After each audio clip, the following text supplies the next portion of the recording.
নমস্কার, আমের পায়েস করব। তার জন্য আম নিয়েছি 3টা, এখন ছুলিয়ে গ্রাইন্ড করব আগে। আর এখানে কাজু বাদাম নিয়েছি, সাবুদানা নিয়েছি অল্প, আর চিনি নিয়েছি, দুধ নিয়েছি।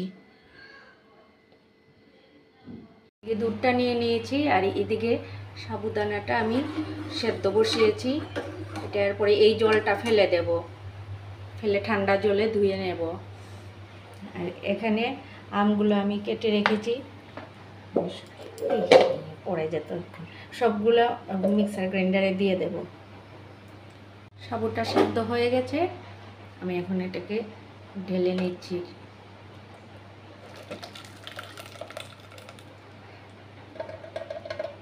ঠান্ডা জলে ধুয়ে নেব, সঙ্গে সঙ্গে ধুয়ে নিলে সাবুটা গলবে না। আমটা পেস্ট করে নিয়েছি, এটাকে আমি একটু জাল দেব, অল্প জাল দেব, দিয়ে ঠান্ডা করে মেশাবো। সাবুদানাটা দুধের মধ্যে দিয়ে দিচ্ছি।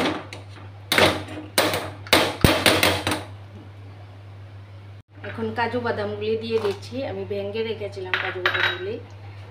আর চিনিটাও দিয়ে দিচ্ছি, চিনি আর একটু লাগবে হয়তো। এটা বসিয়েছি জাল দিতে। দুধটা যখন একদম ঠান্ডা হয়ে আসবে তখন আমি আমটা মিক্সড করব দুধের সঙ্গে, না হলে কেটে যেতে পারে দুধটা। এখন বন্ধ করে রেখে দিই, ফ্যানের নিচে দিয়ে রাখবো কিছুক্ষণ।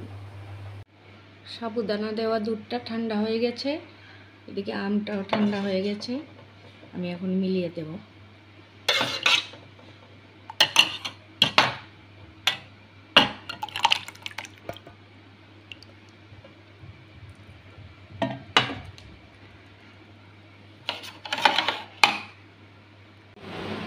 নামিয়ে নিয়েছি আমের পায়েসটা, নামিয়ে নিয়েছি আমের পায়েস। আমার এই ভিডিওগুলো যদি আপনাদের ভালো লেগে থাকে তাহলে আপনারা আমার পাশে থাকবেন। সবাই ভালো থাকবেন, সুস্থ থাকবেন। আজকের ভিডিওটা এখানেই শেষ করছি। শুভ সন্ধ্যা।